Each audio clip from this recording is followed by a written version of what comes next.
Hello, I am Thortrilisk, and today I'm going to be playing a game of versus AI with AI allies, and I'm going to be playing as Arthas, and through that I'm going to be talking you through my build and some of my strategic decisions. So, to quickly go over my build, for my first level talent, I have chosen Eternal Hunger, because this gives Frostmourne Hungers,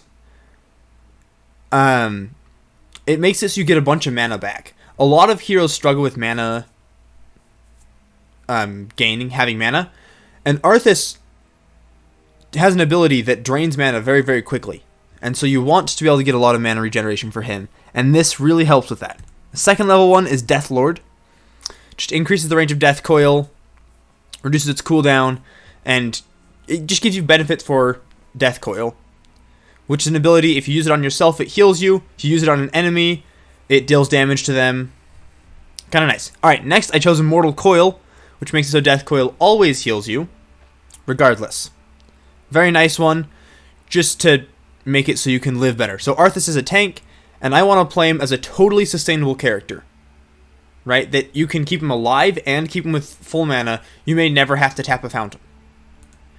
It's kind of the thought behind this build. And either heroic really works. I just chose Summon Sindragosa for this game. I don't know. I might use Army of the Dead when I come to the point of decision.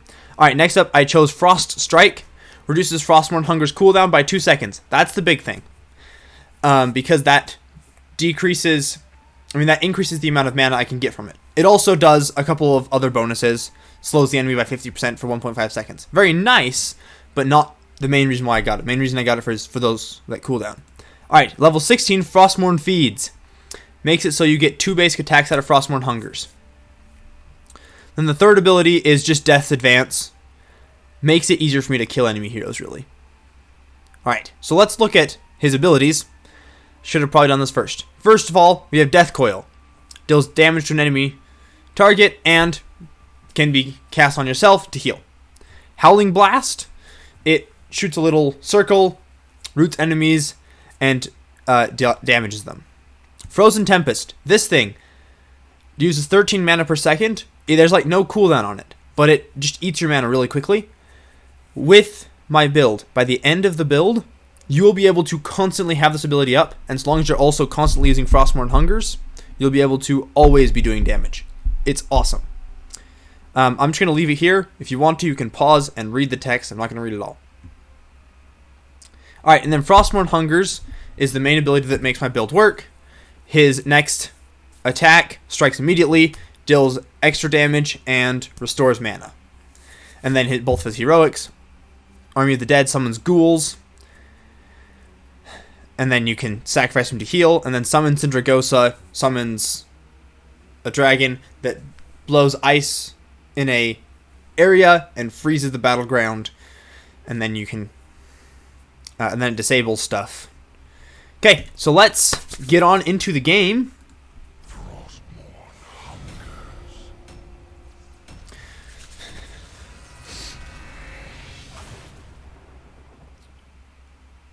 So as the game loads, I'm just going to tell you some of my basic strategy is Arthas. I kind of want to be in a lane by myself. He works really well at clearing lanes, and he's just super sustainable, and you can push very effectively with him. Okay. And then, of course, you always want to make sure that when you activate Frostmourne Hungers, you're attacking a hero, because if you don't do that, you won't get the benefits from your quest, because it requires you to attack heroes. And then I always start in the middle lane. Just because with AI allies, that's a thing that you can always do.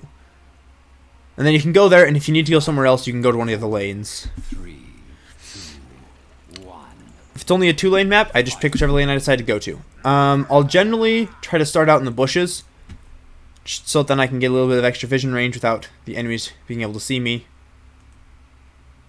It's just a minor advantage.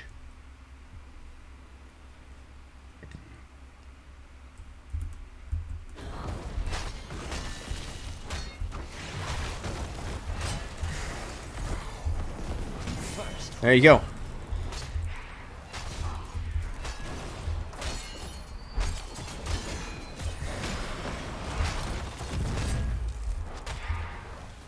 And this is just kind of my basic rotation.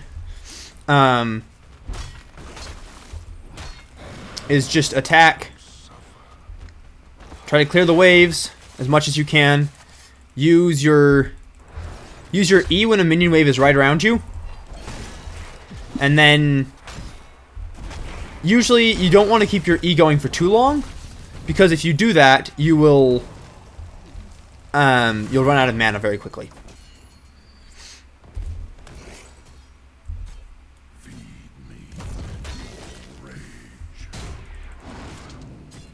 Alright, now we're just going to tap the fountain, and I'll have to do this less and less as the game continues on, as I am always able to heal, and it doesn't become like a thing that I have to do if I'm in trouble.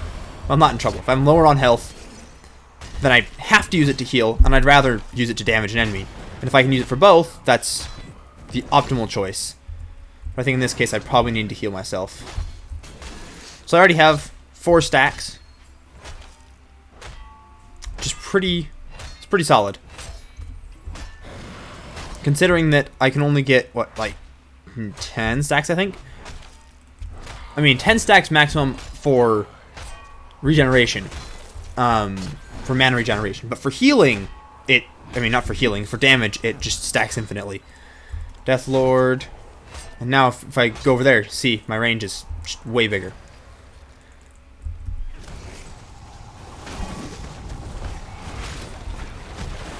Oh shoot, oh shoot, this is not good. This is not good at all. Yep. So, you want to not get stunned. But so far, I'm doing pretty good. Gather tribute and earn my favor. My 1 kill is actually... Hey, within the top of the kills board. Woo! Yeah, so when I go into a fight...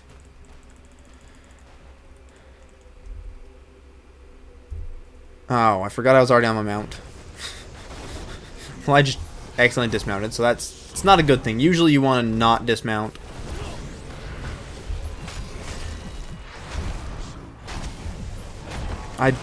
Actually, no, that was not bad. Shoot. Darn it! I stayed too long. And I also got stunned. Getting stunned doesn't help. But I definitely should have done that better. I could have planned that a lot better. Yeah. Oh, good. Well, at least I delayed them for long enough that they were able to stop them from getting it. And I should... Come on, don't let Varian get it. No! Alright, well. That was boring. Not boring, it was sad. Alright, I'm gonna go... Oh my gosh, I keep dismounting when I mean to mount up to get somewhere faster, and I'm already on my mount, so I keep dismounting. That is what's called suboptimal. The other advantage of Death Lord that I did not mention previously is that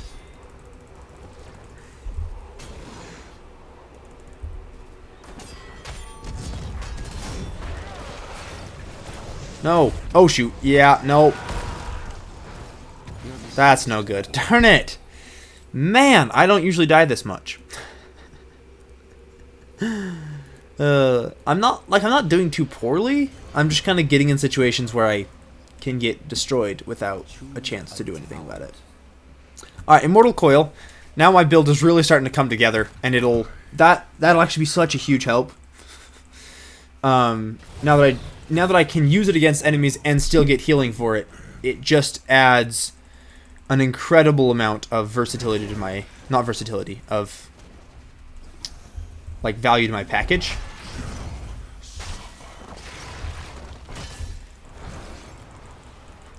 The nice thing with this ability is you can just kind of like sit on them, and it'll just keep stunning them. I mean, not keep stunning them, keep slowing them, and then you can just follow them, and occasionally get off some attacks. It's very nice. The E, his what's it called? Frozen Tempest. Very useful ability.